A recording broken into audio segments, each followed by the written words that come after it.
बिहार में अपराधियों में भगदड़ मच गई है।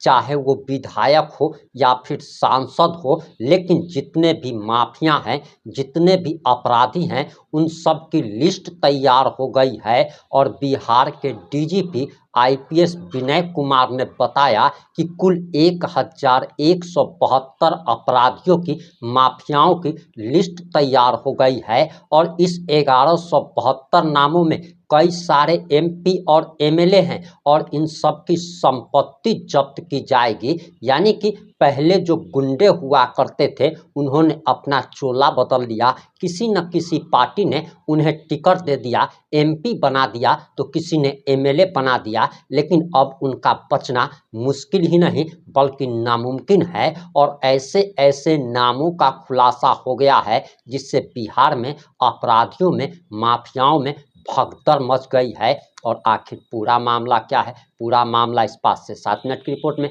हम आपको बताने जा रहे हैं। नमस्कार, मैं प्रिंस कुमार सिंह और आप देख रहे हैं पॉजिटिव भारत। अगर अभी तक आपने चैनल को सब्सक्राइब नहीं किया है तो खबरों से अपडेट रहने के लिए कृपया चैनल को सब्सक्राइब कर लीजिए। और जो लोग ऑलरेडी कर चुके हैं उन तमाम लोगों को सहृदय धन्यवाद। और वापस आते हैं अपनी खबर पर। और आप जरा बिहार के डीजीपी आईपीएस विनय कुमार का वो बयान सुनिए, जिसमें 1172 अपराधियों की लिस्ट तैयार है। कई सारे एमपी और एमएलए का भी नाम है। बयान सुनिए। मुहिम चलाई है क्राइम प्रोसीड्स को जब्त करने के लिए। जो नए कानून बने हैं उसमें एक बड़ा ही प्रभावकारी प्रावधान लाया गया है। उसमें धारा 107 बीएनएसएस के तहत इसमें क्राइम प्रोसीड्स को जब्त करने के लिए आईओ को सशक्त बनाया गया है। यदि किसी केस के अनुसंधान के क्रम में आईओ को यह पता चलता है कि अमुक व्यक्ति ने अपराध के माध्यम से संपत्ति चल या अचल अर्जित की है, तो आईओ को यह पावर दिया गया है कि आईओ अपना एक प्रस्ताव तैयार करके संपत्ति को चिन्हित करके उसकी विशिष्टियों का उल्लेख करते हुए, और न्यायालय में उसमें भी ऑप्शन है, कोर्ट भी लिखा हुआ है, कोर्ट हैविंग जुरिस्डिक्शन भी लिखा हुआ है, ट्रायल कोर्ट, यदि ट्रायल चल रहा है केस का, ट्रायल के स्टेज में है तो ट्रायल कोर्ट में भी दे सकता है। तो इसमें कई ऑप्शंस है। Depending on the stage of the case विभिन्न न्यायालयों में वो अपनी अर्जी दाखिल कर सकता है कि क्राइम से अर्जित अपराध जनित संपत्ति जो उन्होंने चिन्हित किया है उसको अटैच करने के लिए, कुर्क करने के लिए। इसके पूर्व जो अपराध जनित संपत्ति की अटैचमेंट की कार्रवाई थी वो काफी लंबी प्रक्रिया थी नए कानून आने के पहले। उसमें आप जिला के स्तर पे चिन्हित करते थे संपत्ति को, फिर जिला स्टेट के लेवल पे आर्थिक अपराध इकाई को नोडल बनाया गया था। आर्थिक अपराध इकाई में प्रस्ताव आता था राज्य के विभिन्न जिलों से। आर्थिक अपराध इकाई फिर उसकी वेटिंग करके एनफोर्समेंट डायरेक्टरेट जो केंद्रीय संस्था है वहां भेजती थी, और ईडी के स्तर से जो शेड्यूल्ड ऑफेंसेस के अंतर्गत आते थे उस पर कार्रवाई होती थी। तो इसमें टाइम भी अधिक लगता था, ईडी की अपनी प्राथमिकताएं रहती हैं। तो नए कानून में इसे व्यापकता प्रदान करने के लिए आईओ को सशक्त बनाया गया है कि आईओ अनुसंधान के क्रम में यदि पाते हैं कि किसी अपराधी के द्वारा अपराध के माध्यम से अकूत संपत्ति, चल अचल संपत्ति अर्जित की गई है, तो उसको अटैच करने के लिए, और प्रक्रिया को भी काफी सरल रखा गया है कि वो प्रस्ताव न्यायालय में समर्पित करेंगे, न्यायालय नोटिस इशू करेगा, 14 दिन का समय देगा उनको एक्सप्लेन करने के लिए, जो भी अपराधी है उनको, कि आप न्यायालय में आकर जवाब दीजिए कि यह संपत्ति आपने कैसे अर्जित किया है। यदि 14 दिन के अंदर में जवाब नहीं आता है तो न्यायालय को एक्स पार्टी डिसीजन देने का भी प्रावधान किया गया है। न्यायालय एक्स पार्टी, एक पक्षीय निर्णय उसमें उनकी संपत्ति को कुर्क करने के लिए आदेश करेगा। आदेश का क्रियान्वयन जिला पदाधिकारी के स्तर से होता है। न्यायालय के आदेश के परिप्रेक्ष्य में जिला पदाधिकारी आदेश पारित करेंगे, उस संपत्ति को किस तरीके से निष्पादित करना है उसके संबंध में स्पष्ट आदेश पारित करेंगे। यदि कोई विक्टिम आइडेंटिफाइड है, यदि अपराध से पीड़ित व्यक्ति यदि उसकी पहचान हो जाती है, तो उस संपत्ति को डिस्ट्रिक्ट मजिस्ट्रेट को 60 दिनों के अंदर विक्टिम के बीच में वितरित कर देना।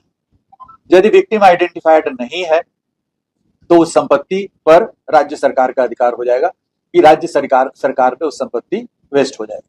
तो ये काफी व्यापक कानून का प्रावधान किया गया है धारा 107 बीएनएसएस में।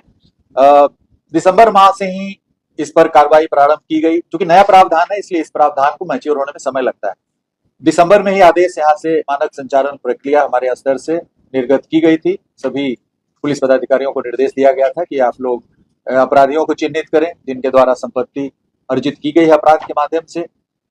सभी जिलों के द्वारा करीब 1000 से अधिक मामले चिन्हित किए गए और उसमें से काफी सारे मामले, चूंकि एक पदक्रम है, अनुसंधानकर्ता बढ़ाते हैं अपने सर्किल इंस्पेक्टर एसडीपीओ के माध्यम से एसपी तक जाता है मामला, फिर चूंकि कानून में ही प्रावधान है कि कमिश्नर ऑफ पुलिस या एसपी के अनुमोदन के पश्चात अनुसंधानकर्ता न्यायालय में दायर करेंगे अपनी अर्जी।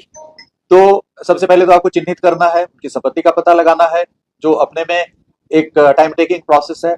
उसके बाद प्रस्ताव तैयार करके और जो पुलिस का पदक्रम निर्धारित है एसपी तक, उस पदक्रम में ऊर्ध्व पदक्रम में भेजना है। आईओ एसएचओ को लिखेगा, SHO circle inspector SDPO SP को लिखेगा। एसपी के यहाँ एग्जामिन होकर के उसको अनुमोदित किया जाएगा। एसपी के अनुमोदन के पश्चात आईओ कोर्ट में उसको दाखिल करेगा। कोर्ट में दाखिल करने के बाद कोर्ट अपनी प्रक्रिया प्रारंभ करती है।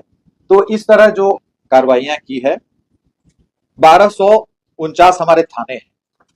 इन थानों में अभी तक हम लोगों ने 1172 अपराधियों को चिन्हित किया है कि उन्होंने अपराध के माध्यम से संपत्ति अर्जित की है। 239 मामलों को अनुमंडल पुलिस पदाधिकारी मतलब एसडीपीओ के द्वारा एसपी को अग्रसारित किया गया और 212 मामलों में अभी तक एसपी के कार्यालय में विचार किया जा रहा है। 188 मामले ऐसे हैं जिसमें गंभीर टाइप के हैं, जो कॉन्ट्रैक्ट किलर्स हैं, जैसे मुजफ्फरपुर में जो आपको धोखा हो रहा है, देयर ऑल कॉन्ट्रैक्ट किलर्स।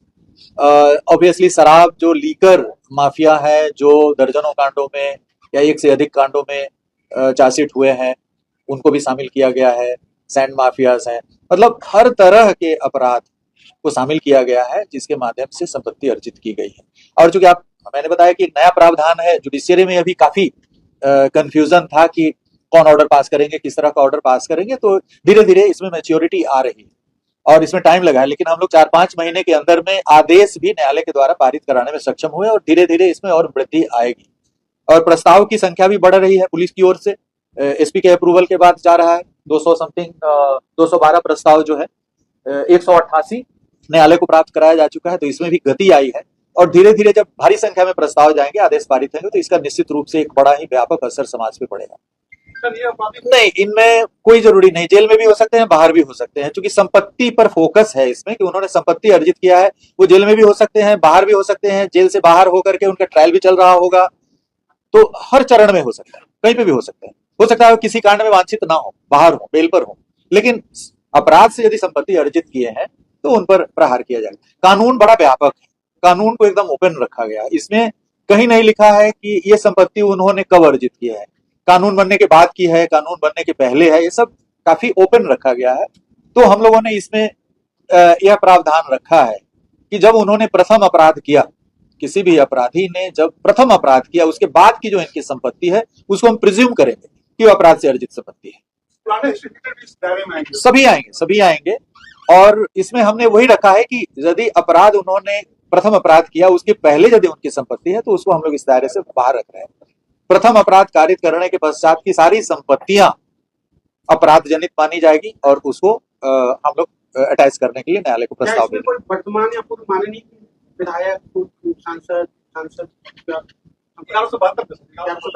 नहीं, अभी ये तो कहना मुश्किल है। अभी हम लोगों ने लिस्ट का पूरा एक एक करके अध्ययन नहीं किया, अभी हमने नंबर्स मांगा है, लेकिन ऐसा कोई ये कोई जरूरी नहीं है कि ना हो, अच्छी खासी संख्या में हो सकते हैं। और आप लोग जानते हैं कि कई लोगों के खिलाफ हम लोगों ने कार्रवाई शुरू भी की है। इसलिए ये हर तरह के अपराध से अर्जित संपत्ति किसी ने भी बनाया हो, चाहे वो किसी भी स्तर के हो, पदाधिकारी भी हो। जैसे अभी एक हमारा पुलिस का ही एक एएसआई के यहाँ बहुत सारे हथियार जब्त हुए, उनकी भी संपत्ति पता की जाएगी, जो संपत्ति बनाए होंगे जब्त होगी, चाहे वो पदाधिकारी हो या किसी भी पद के धारक हो, चाहे वो सामाजिक पद हो, राजनीतिक पद हो। यदि अपराध उन्होंने किया, यदि अपराध नहीं किया है, कोई केस नहीं दर्ज है, तो हम लोग नहीं जब्त कर सकते। इसमें केस होना आवश्यक, cases should be registered against that particular individual. ऐसे हैं जिसमें माननीय न्यायालय में प्रस्ताव भेजा जा चुका है। माननीय न्यायालय के विचाराधीन 188 व्यक्तियों के विरुद्ध, अपराधियों के विरुद्ध जो प्रस्ताव समर्पित किया गया, उस पर विचाराधीन है और 4 मामले में न्यायालय द्वारा आदेश भी पारित कर दिया गया। मुजफ्फरपुर के 2 चर्चित अपराधी हैं जिन्होंने अपराध से काफी संपत्ति अर्जित की है। ये बड़ा प्रावधान है क्योंकि अपराधी जब अपराध करते हैं, अपराध करके उनकी गिरफ्तारी होती है, गिरफ्तारी होने के बाद न्यायालय की प्रक्रिया प्रारंभ होती है, कुछ समय के बाद उनको बेल भी मिल जाता है, बेल पर बाहर आते हैं, फिर अपराध करते हैं, तो ये बार बार अपराध करते हैं, पुलिस फिर सक्रिय होती है, गिरफ्तार करती है, तो ये बार बार जो एक सिलसिला चलता है, इसका उतना प्रभावकारी इम्पैक्ट नहीं पड़ता है। आपने पूरा बयान सुन लिया होगा, अब आपकी क्या प्रतिक्रिया है? अपनी प्रतिक्रिया जरूर दीजिएगा। जुड़े रहे हमारे साथ। जय हिंद, जय भारत।